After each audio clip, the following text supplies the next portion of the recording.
It's a great fall. Let's put up some apples. So here's the gear you're gonna need to break down your apples. I like these apple cutters. They're nice and fast, but I usually cut them more than this. I'll explain that in a minute. I'll need measuring spoons. We'll need some sugar. We'll need some vitamin C. This is the fruit put up vitamin C, but you don't have to use this kind. You could just basically crush up some children's chewable vitamin C. I like to have a scale to keep things nice and accurate, but if you don't have a scale, it's okay. You can estimate via cups, that's fine. I like to use freezer bags.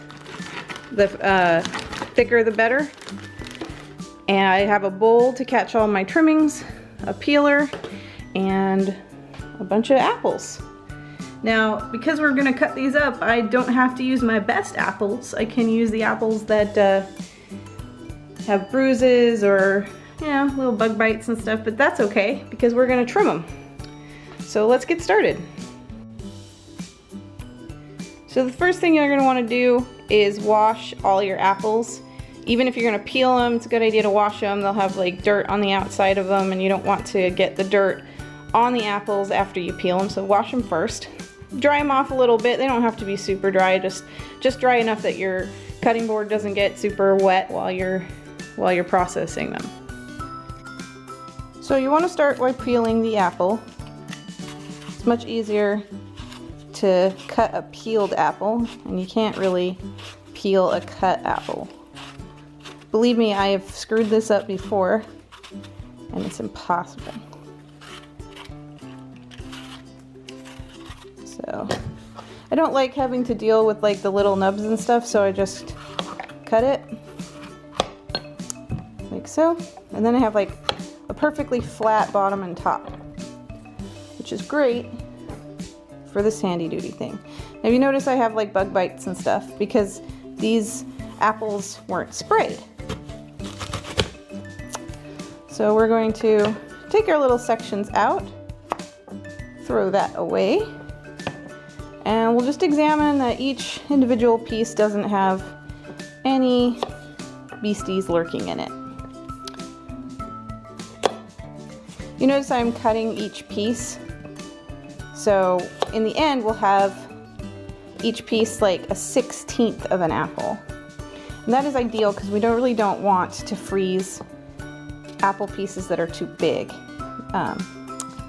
They won't freeze well if they're big chunks. They will discolor, and they won't keep any firmness. All right, we're almost done. All right, voila. And we just take our junk. We put our junk in the bowl. That's easy enough. Now we're going to do this probably like 5 more times, maybe 6, depending on how much this ends up giving us. And each of these will be trimmed, so this varies how much we'll actually have. So I'll come back when I've done this 6 times.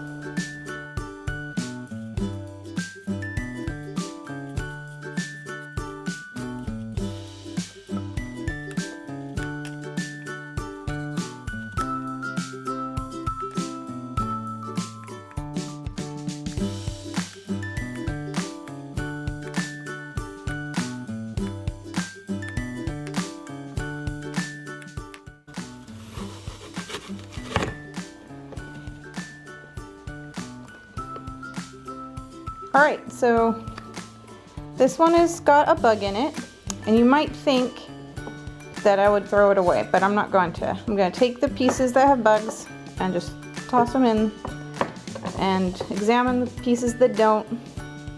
They look fine and all, but I will cut each one of them in half and examine them again.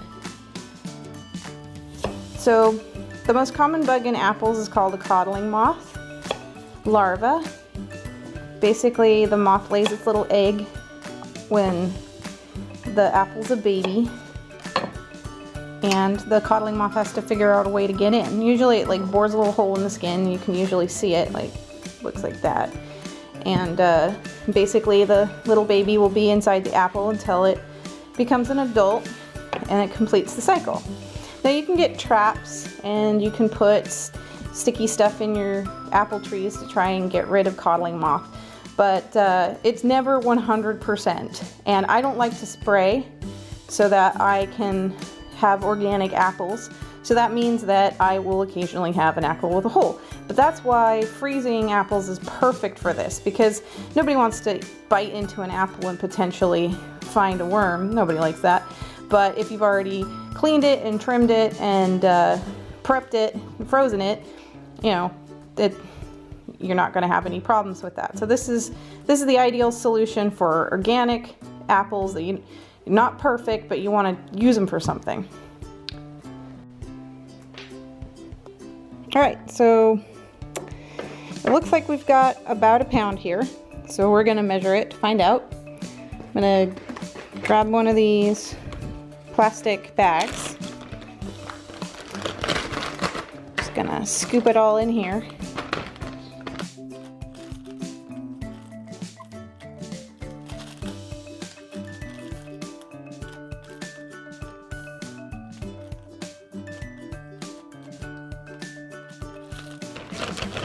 All right, looks good. I'm gonna take it to our scale.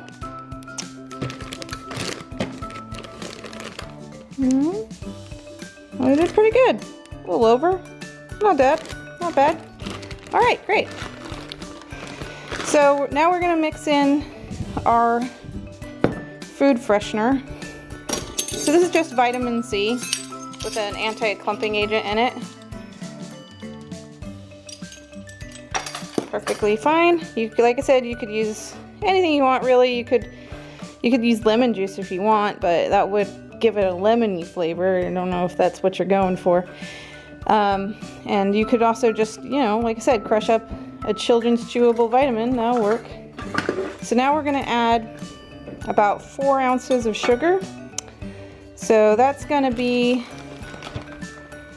you know, we'll put this on here and give it and zero it out. So 4 ounces of sugar. Oh, I already had one in there. Oops. All right, 4 ounces of sugar is about a cup. So that's 2.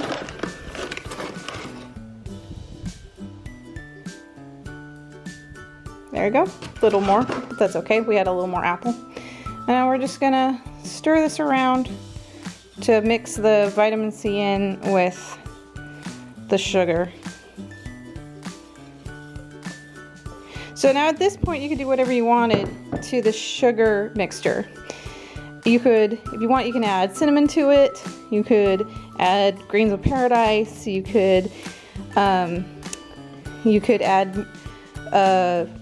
brown sugar and so white sugar, whatever you want. The purpose of the sugar is to keep the fruit whole, because as it freezes, all of the sugar is going to leave the cells of the fruit and make kind of a little syrup surrounding the fruit. And what that'll do, so the main part of the fruit will be nice and firm, but it'll be surrounded by this lovely tasty syrup, and that's basically the base of every pie you've ever eaten. So we'll just pour this in here. Voila. Give it a seal, toss it around, and let it sit at room temperature, I don't know, till you start to see the fruit start to lose some of its juice. And I'll have another one over here to show you. So this is one I had on the counter sitting for about 20 minutes. And as you can see, it's all of the apple pieces are seeping nicely. And so this is ready to be frozen. I strongly suggest that you freeze it on a pan in the fridge and keep it in a container, because these, as good as these are, they sometimes leak. And the syrup in here will leak out and then make a big puddle of syrup on the bottom of your freezer floor, and you don't want that. So you can either double bag it, or you can put it, all of them, in a separate container. And then if any of them leak, you clean the container rather than the freezer, and that's ideal. So this is one I froze a couple months ago, actually, with a different variety of apple, and I put cinnamon in it. As you can see, the cinnamon colored the syrup, but it didn't change the color of the apples. The apples have a lovely color, and they're nice and firm, even though they've been frozen. They're not mushy at all. And this is good for pretty much anything. You can just break off pieces and put them in smoothies. That works too. You can put it straight in a pie as is if you want. You can take the whole thing, put it in a container, put it in the microwave for, I don't know, 80 seconds or 90 seconds, pulsing until it's ripping hot, and then take a stick blender to it and turn it into a really quick applesauce.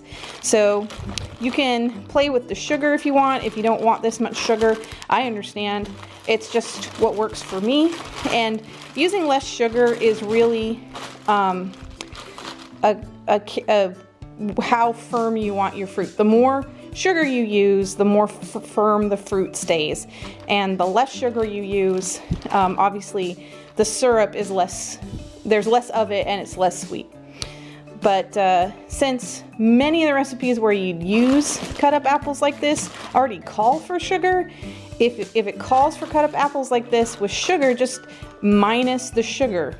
So you know that you put in just short of you put in 4 ounces of sugar. So if you're making something and it says to put in 5 ounces, 6 ounces of sugar, you can remove a couple ounces of sugar or use none. I mean, I often will use less sugar than recipes call for. Sometimes it works and sometimes it doesn't, but you're allowed to play with it. This is my very first video, so if you like it, give it a like.